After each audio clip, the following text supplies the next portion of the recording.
And the research shows that with autism and ADHD, the likelihood of someone with autism or ADHD to be sensitive to noise or light is very high. And so, yes, they might be seeking out movement to regulate, but also we know that we can seek out the senses to feel okay, but we can also become overwhelmed and sensitive through the senses. So that's really environmental, right? Because if you are sensitive to noise or light and you are asked to do some really focused work, and you're sitting in a public space or an open plan space and you've got people around you and the lights are bright. What would you like to tell someone who listening to this conversation realizing, well, maybe I would need to have this profile done, or what would you tell to someone who is wondering?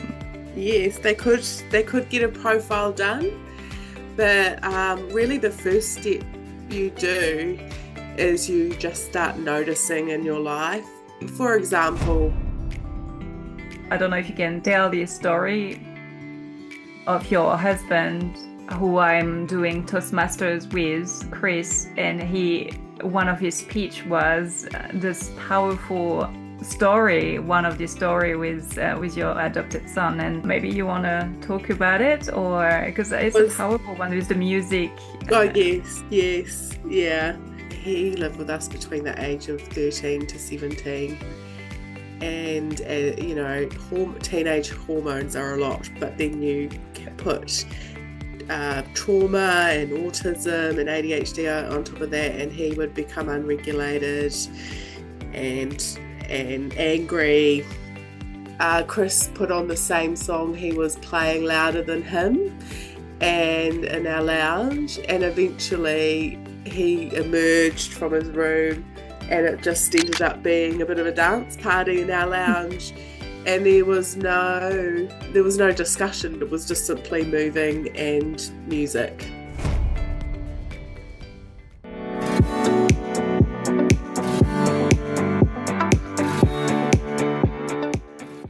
Hi everyone and welcome at What is Your Gift? Today we have Kylie Wild with us. She is living in Alexandra and she has a business that is quite different and I believe will be very helpful for a lot of people. So welcome, Kylie. Thank you for having me. Yes. So maybe before we dive into Neurosense, what you have created, it would be interesting for the audience to understand a bit of your background and how you came up to Neurosense. So how did this all started? No problem. I am an occupational therapist by background. I've been in OT for 21 years now, 22 years. And over that time, I've worked in lots of settings across different sectors, which have included mental health, addiction, and the NGO sector and the public sector, private work, working with trauma, chronic pain as an occupational therapist. And then in my own whānau, have been a foster parent to at-risk youth, and in my own family I have neurodiversity. So those experiences across different settings, I suppose, led me towards Neurosense. Wow. And so you give me a lot of little nuggets here that I would like to dive into. So first of all is because this audience is quite open to the world. I don't know if OT is something that is specific to New Zealand or if it's more English American, but from France, it's not something that I'm used to. So maybe if you can tell us a bit more, what is occupational therapist? Yes. Well, our history comes from the war with the veterans with amputations and trauma and physical injuries after the war. And so our profession was created from that, for finding meaningful occupation and ways to help them with rehabilitation through doing. So in occupational therapy, occupation means doing. So we're doing we do activity, we find ways to use occupation as rehabilitation or therapy, and we look at holistically at a person, the activity they need to do in their environment, and we adapt either of those three things to create function.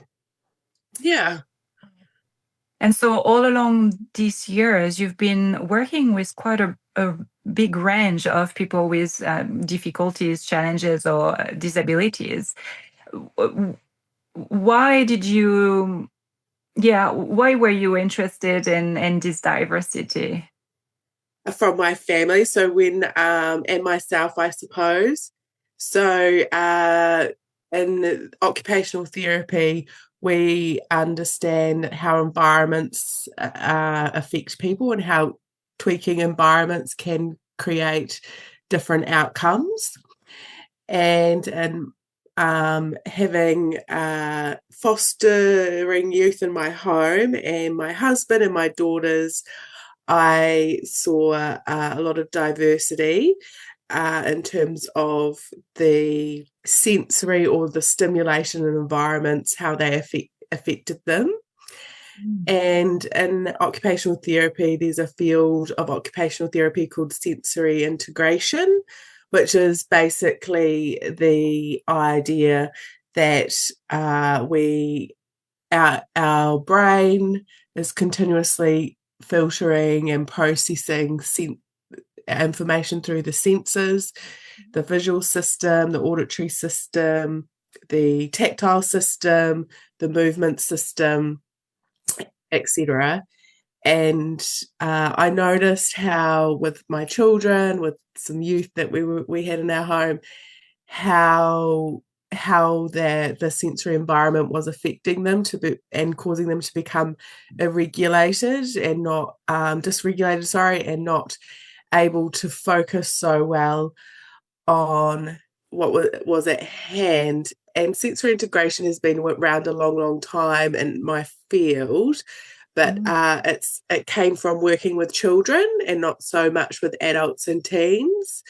And as time has gone on and there's been more awareness of things like ADHD, autism, and we're getting a sort of cluster of adults who are late diagnosed, the sensory integration world I believe needs to expand to our adults and our youth, and we can use it as a really wonderful tool to build awareness and help them manage themselves in workplaces and homes and the community, to have positive experiences. So as an example, for my daughter, she does struggle with like sit down focused work. And one time I was doing spelling with her, and she was struggling to spell, and she's becoming dysregulated. So when we become dysregulated, our prefrontal cortex, our thinking brain, sort of switches off, and we move into more primitive parts of our brains. And so with her, I'm trying to do spelling with her and trying to sort of, from a very highly complicated, highly cognitive situation, trying to get her to focus. And then I just said, okay, let's not do this anymore. Spelling was becoming a bad experience for both of us. I asked her why don't you just walk around the room and spell these words to me, and she was perfect. So the thing about using the senses, movement, for example, in that situation, is that it doesn't require you to think. It just works with your primitive brain, or your stress, the part of your brain with your stress response.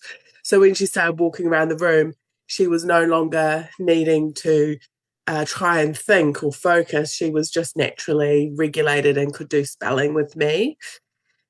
So another another example is we had someone living with us, one of our older son, and I noticed that he was not able to keep his coffee in his mug, and he would spill it without a doubt every morning.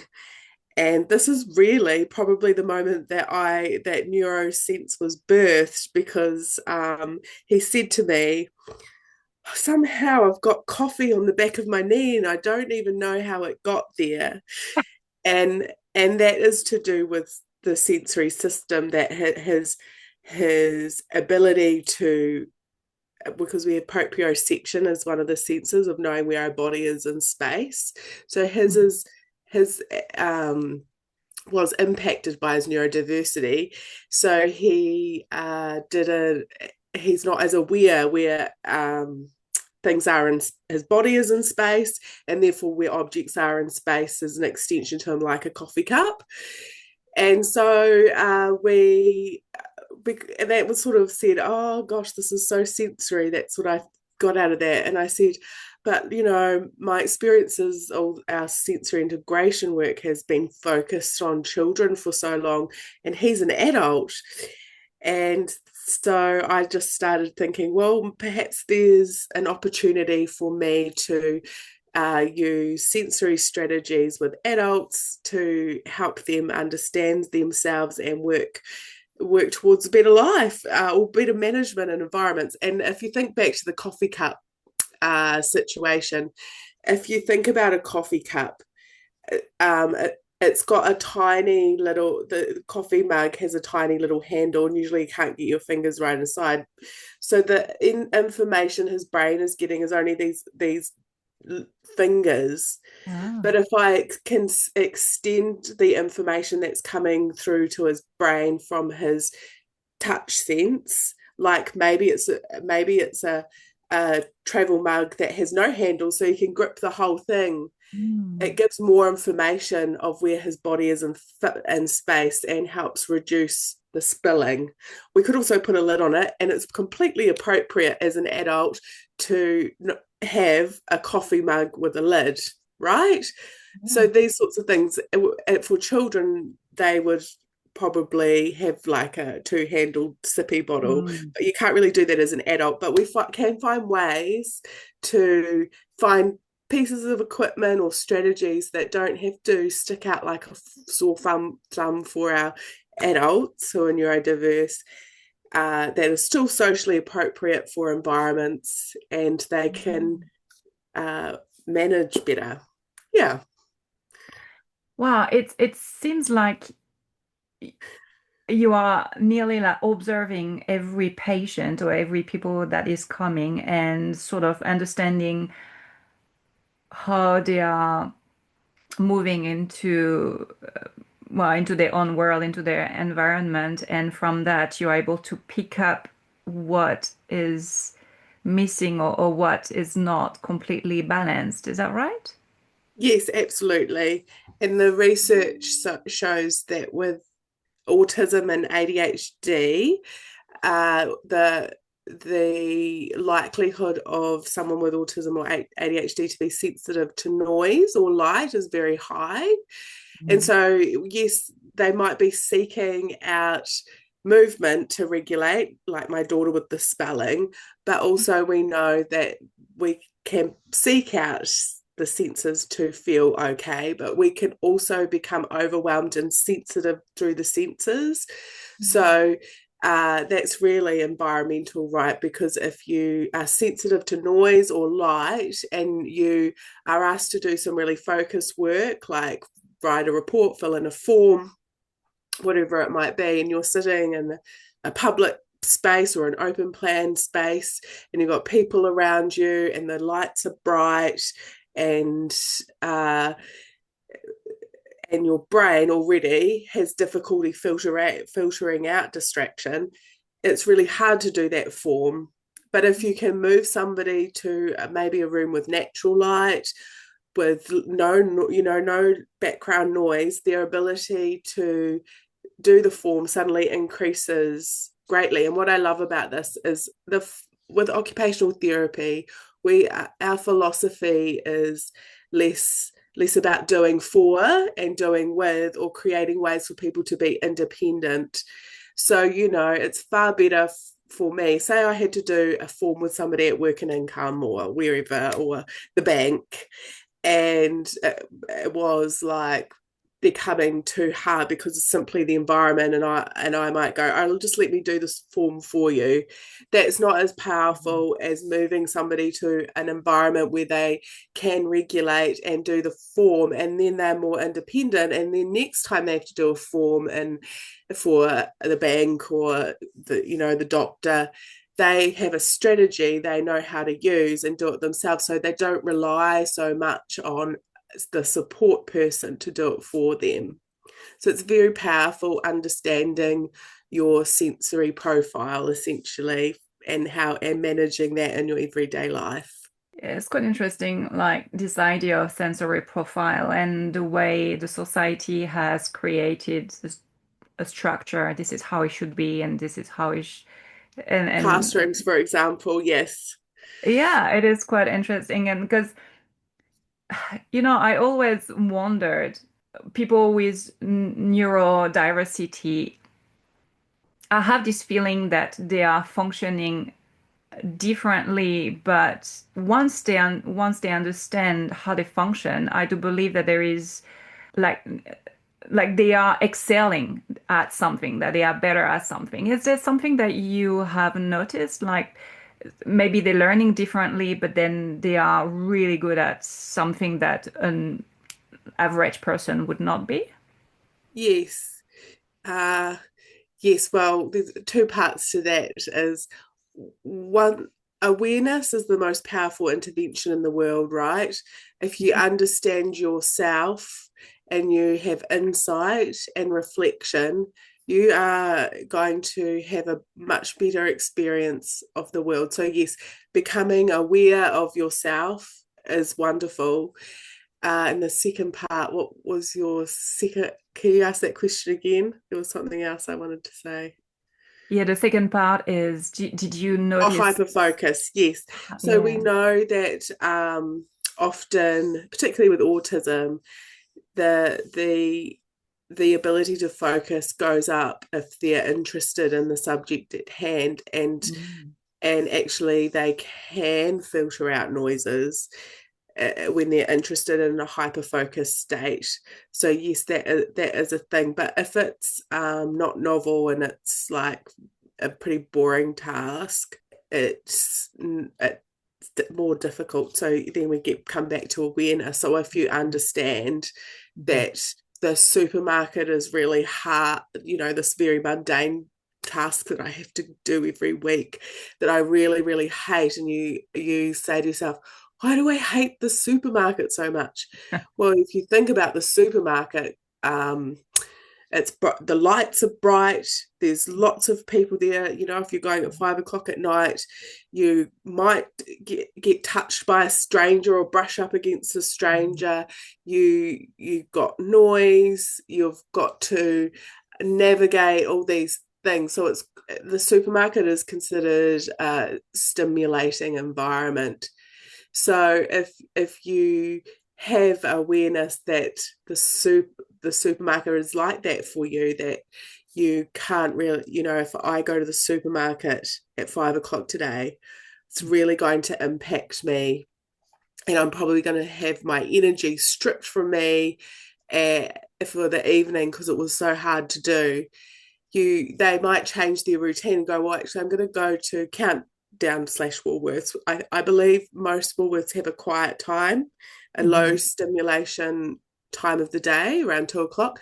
If I change that from going to the supermarket at 5 o'clock to 2 o'clock, when the stimulation is lower, and I know for myself that I'm sensitive to light and noise, I know I will be able to do that task and it will be far less stressful, and then I'll still have more energy for the rest of the day.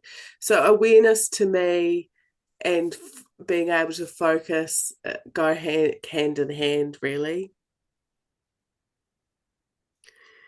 Yeah. So it's what you were saying. So you basically help people to find their own strategies so Yes, they can yeah, navigate through the life. life. Yeah. Yes, yes. But do So we you have help these.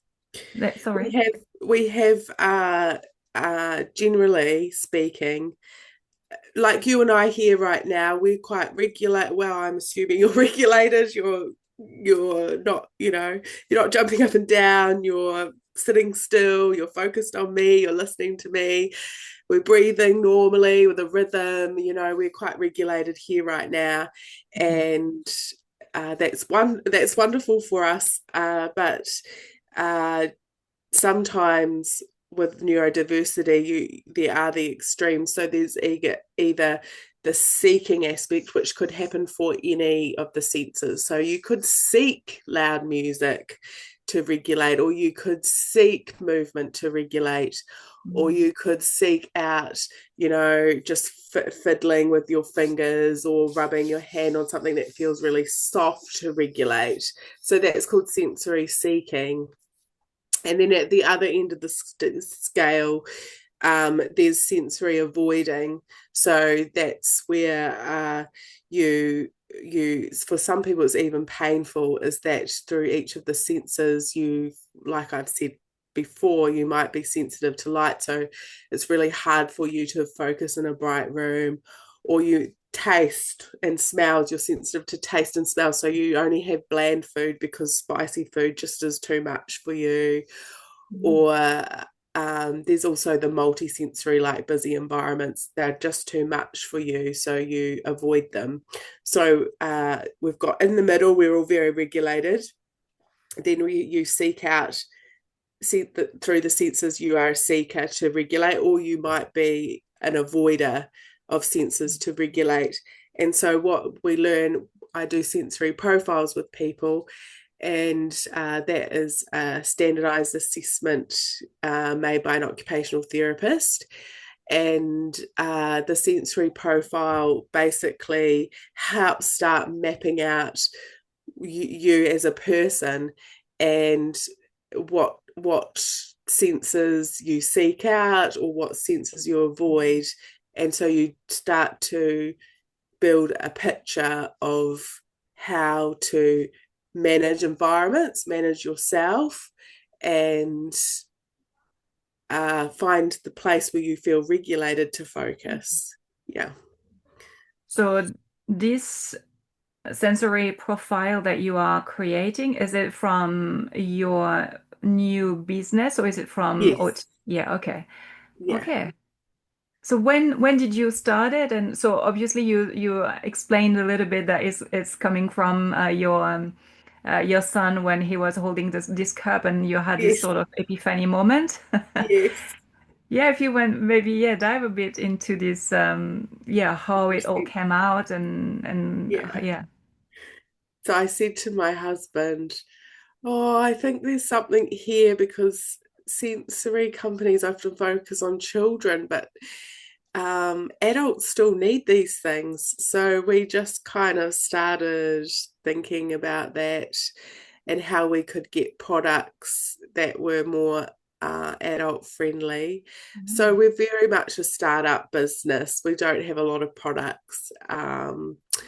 But we hope to grow that. So we sell earbuds, which you can put in your ear and to dampen noise in public places. We have blue light glasses, which just makes filters blue light so that you can better focus, like using screens. We have necklaces that just encourage you to breathe through to calm yourself. What else do we have?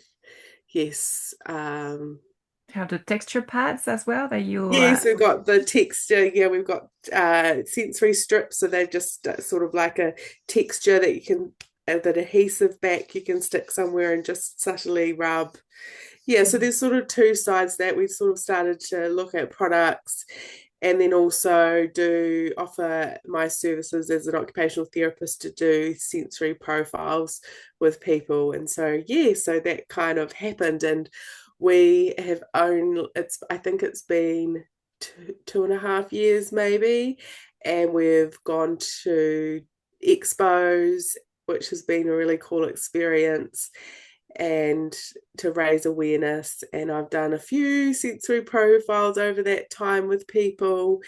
And we're going next week, or no, the 2 weeks away to a conference in Wellington, which is for care experience rangatahi, and to do a workshop with youth in care and their caregivers, which will be really exciting. And we're taking our 26-year-old foster son with us to be part of our workshop.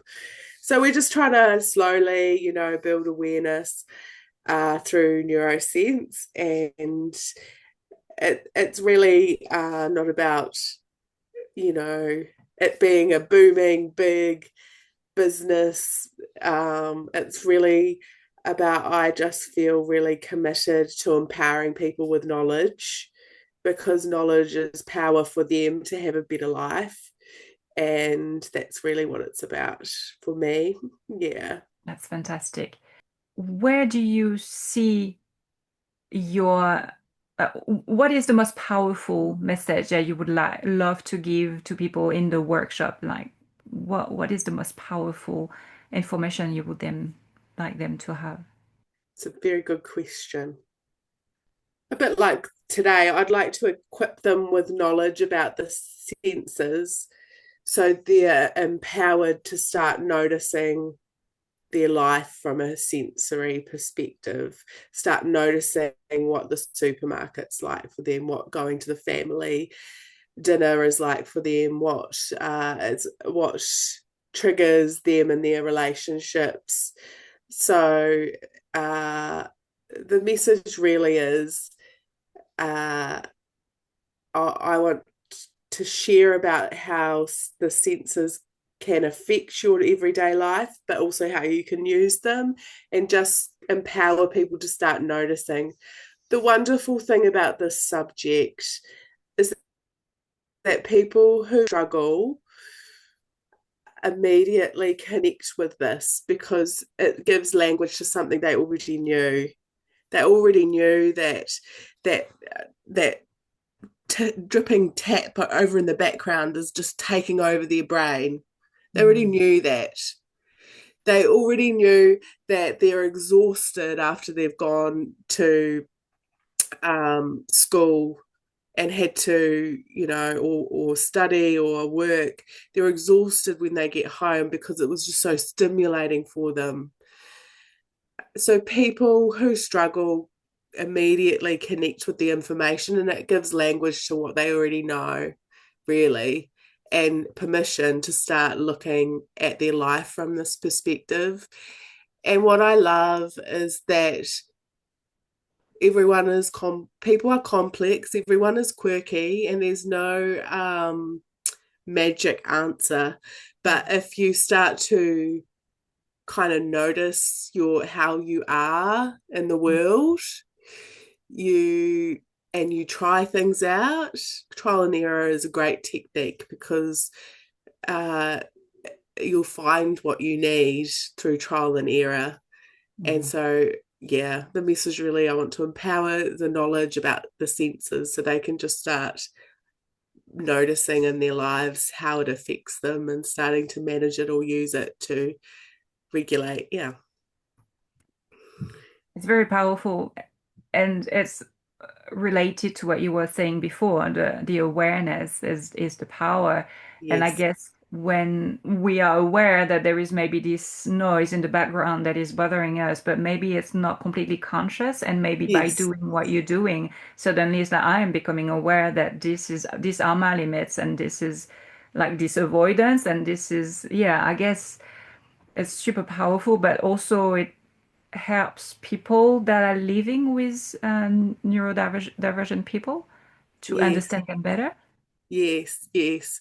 So yes, it does help people. So if you think about the conference we're going to, not only is it so helpful to build the awareness in the rangatahi, but people, caregivers, foster parents can use their knowledge to understand the foster child, foster youth, and they and it changes things, right? They call them bottom up regulation strategies because they don't require the thinking brain. And so when you're in a situation, caregiver, youth, it's really hard to find things in the moment to create regulation from a thinking brain perspective. So, moving to a quiet space will manage it, and it's just working, and no talking was ever needed. Just, yeah, it's wonderful. We can even do it now, put our hands over our chest and just tap ourselves. It's comforting because uh we're using our touch sense, we're using a bit of rhythm, and we're noticing where our body is in space, and we're also already feels calmer. Yeah, and it doesn't require any thinking. Mm. Yeah. That reminds me of, I don't know if you can tell the story of your husband, who I'm doing Toastmasters with, Chris, and one of his speech was this powerful story, one of the story with your adopted son, and well, maybe not adopted, but yeah, your Yeah. son. And yeah, maybe you want to talk about it, or because it's a Was powerful one with the music. Oh, yes, yes, yeah. So the time we had our son with us, and he he lived with us between the age of 13 to 17. And teenage hormones are a lot, but then you can put trauma and autism and ADHD on top of that, and he would become unregulated and angry, and he would, um, and we could hear him from the lounge.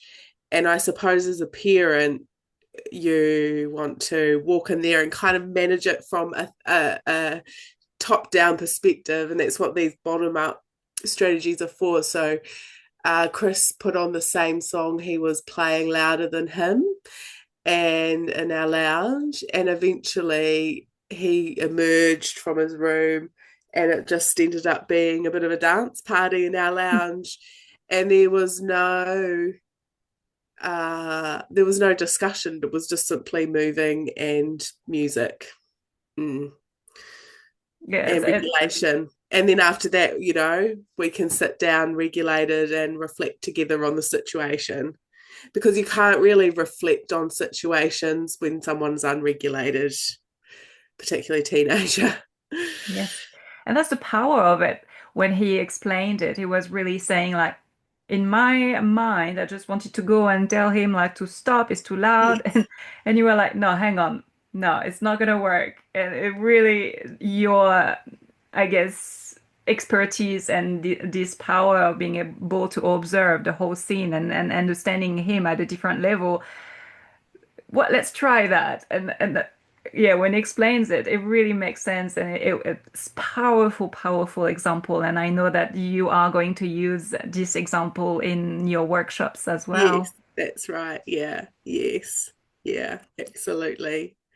Another really effective one is,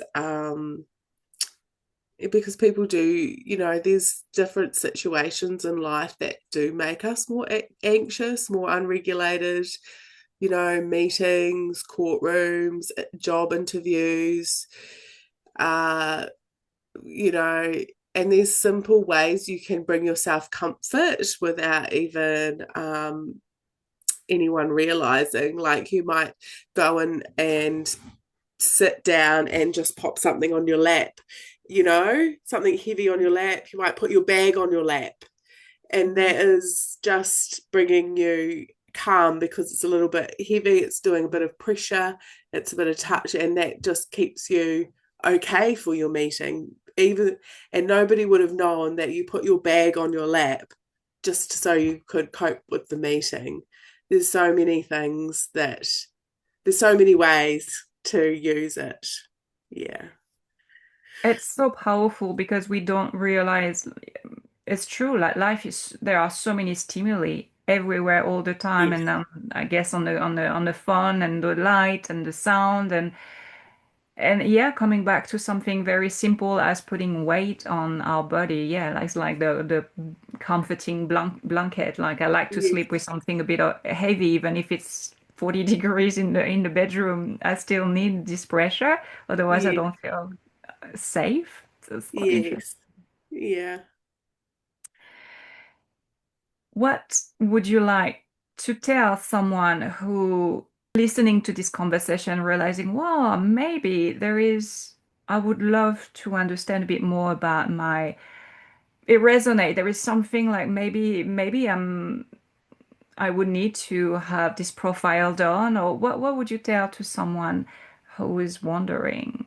Yes, they could get a profile done, but really the first step you do is you just start noticing in your life. Mm. And for example, because I have knowledge of these things, uh, I there was a particular moment in every day where I'd feel more frustrated and angry, and uh, I would take it out on my husband and my children. And when I just started to go, okay, why is that happening? Like I felt short, I felt frustrated no matter what anybody said. And when I peeled it back and started to notice in those moments what was going on when I was feeling like that, it was usually because the time of day, probably around 5 o'clock, the TV was going and usually louder than it should be. And my children were watching YouTube, which is terrible, fast paced, terrible, stimulating. Mm. Um, and, YouTube, those YouTube channels. And my husband has a very loud voice. Um, and I realized that I am sensitive to noise, and even though I'm probably quite most of the time able to filter out noise and still concentrate, there was something about that time of day because I probably worked all day and I was already feeling a little bit less energy, but there's something about all that combination, the TV going, the husband talking, the children having their needs met, was causing me a lot of distress. And so Mm. once I recognized that, and I talked to Chris, could he just use a quieter, voice around me? And I turned off the TV. And in fact, we deleted YouTube off the TV. And then I was like, oh, it's better. But also, I was like, okay, if I'm feeling it, I can also remove myself for a moment and have a bit of silence and then get back and I can last this time of the day, which is really stimulating time of the day. And so that's where you start. You go, when you notice the times you're unregulated. So, unregulated means the times when you are feeling anxious, where your brain is ruminating on something, or you can't concentrate. You just try and sit down, and no, you can't do it, or you feel tight in your chest and your breathing's more shallow. That's unregulated. And if you can notice your body and notice yourself when you're unregulated, you can then move outside yourself and notice, well, what's happening around me that's impacting on me feeling like this. Mm. And then you can start there. It might even be a tiny little thing that you need to change, but it might make the world of difference. As an Wow. example, in my relationship with my husband, our sensory profiles are quite different. So I'm sensitive to noise and he seeks out noise. And he's extroverted and I'm introverted. And he would rather sit in the dark and I'd rather sit in the light, you know, and so I I I know that when it came to the evening, you know, the end of the day, got to the end of the day, and I want to sit there in the bright light, and he wants to sit there in the dark. It was a conflict for us, right? Yeah. Because he was just wanting to relax in the dark, and I was just wanting to relax in the light. And we got around that by I got a lamp that could just sit above me. And I felt quite comfortable then. And we had the lights off and he felt quite comfortable. But see, there had been tension in our relationship over that because we were always, you know, discussing, are we going to have the light on or off, you know? And nobody felt relaxed or calm. And at the end of the day, we should be down regulating to get ready to bed to have a good night's sleep. Yeah. So after we worked that out, and I have my lamp now, and he doesn't mind that it's on because it doesn't bother him, but I really feel quite comforted under my light, and he feels quite comfortable in his dark spot. It was way better for our relationship. Well, that's such a powerful statement because, yeah, I guess so many of us, we can be so different in a relationship. And it's quite interesting to become aware of what is good and what we like and versus the other, and then hopefully find a compromise because, Yeah. but never really thought about the sensory stimuli that was the origin of it. Yes, that's right. My husband is the fan at night. He needs to have his fan. Oh, yes. Interesting.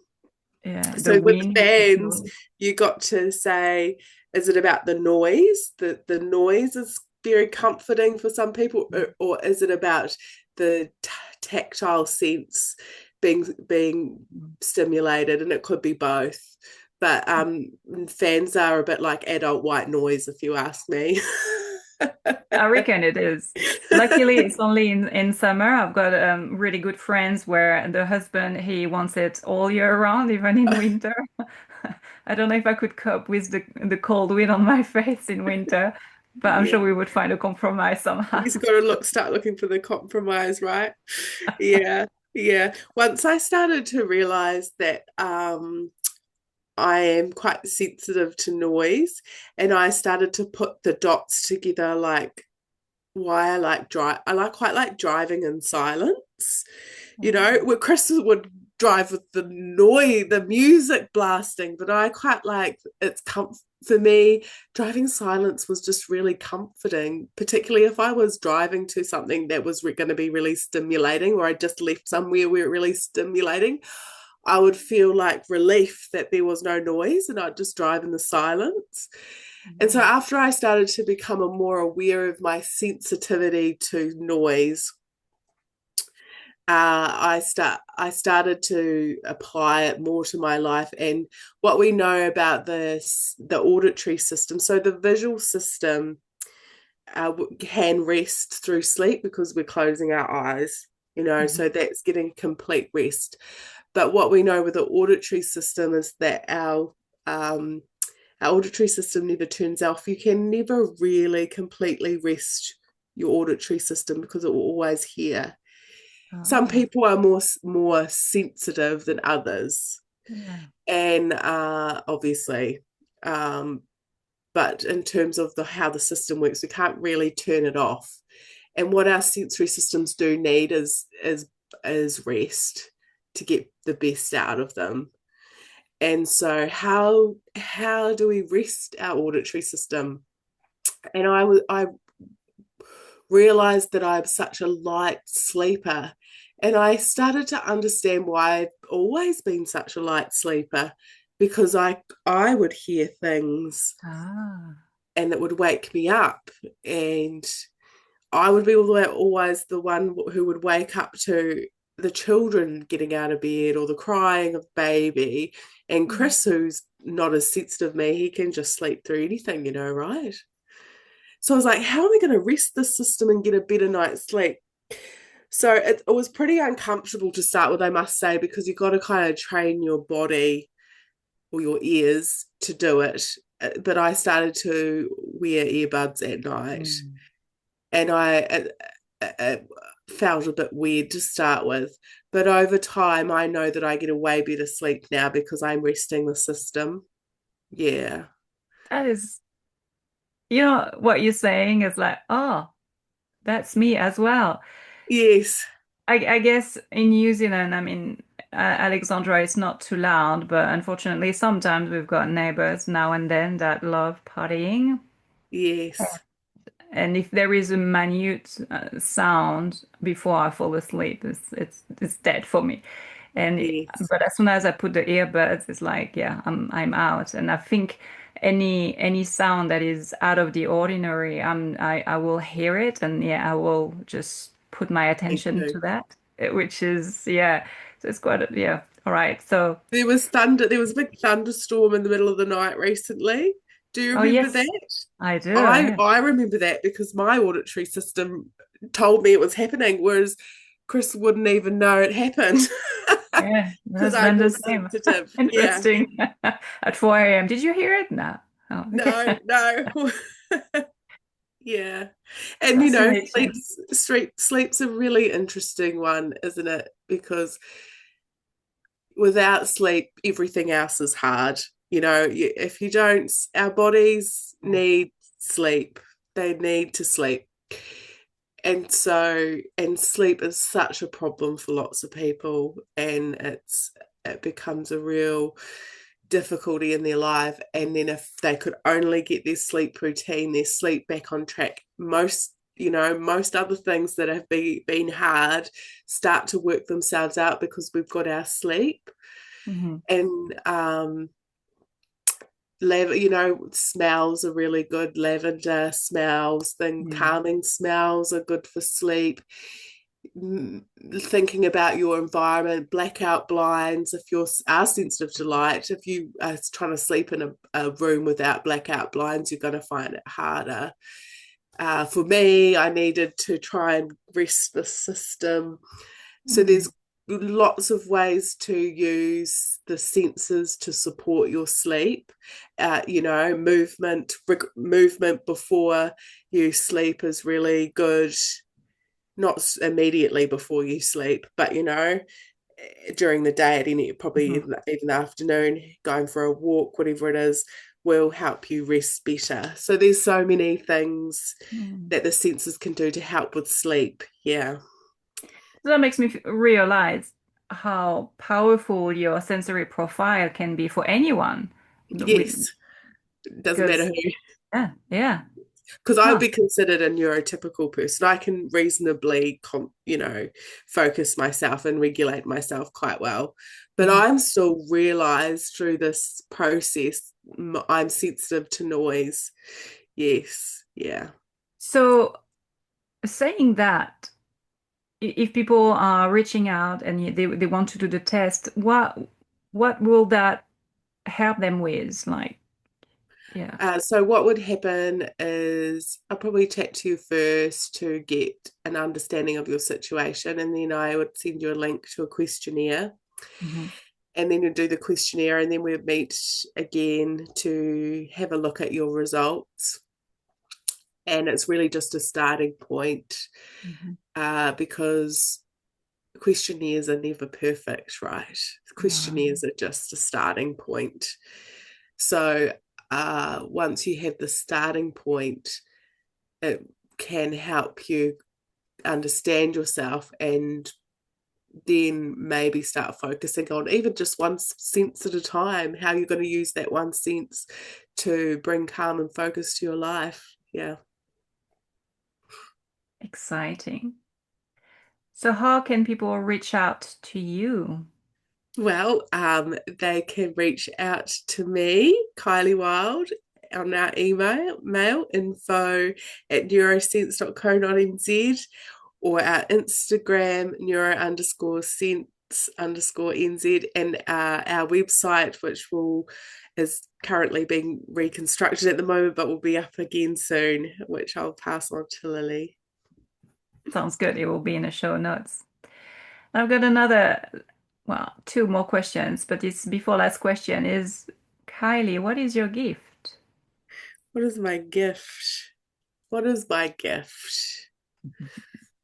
Look, I think my gift is being able to meet people where they're at and understand where they are and build from there, you know. Yeah, whatever way, whether we use sensory strategies or whatever it is, just meeting people where they're at. You know, no one's ever completely lost. We can always find a way forward together. Mm. And is there a question that I haven't asked you and you think it would be powerful to ask? No, I don't think so. Okay. Well, thank you so much for being with us today, taking this time. It was very enlightening. I'm very happy. I realized a lot of things for myself, and Yes, I'm sure a lot of people will also. So thank you so much for that. no problem. Thank you for having me. A pleasure. I hope this interview inspired you toward your goals. And remember, one step at a time. Every little step that you are taking forward is one step closer to your dream life. And if you want to go even further, I have created this 8 weeks program where together we are diving deep into your inner core beliefs, and we are releasing all the beliefs that are no longer needed and recreating new empowered ones. At the end of the 8 weeks, you will feel a new person, empowered, stronger, lighter, and ready to step into your new journey. In the show notes, there is a link that will bring you to a questionnaire that will bring you clarity on what needs to be worked on. And all the best for you to find and follow your true passion.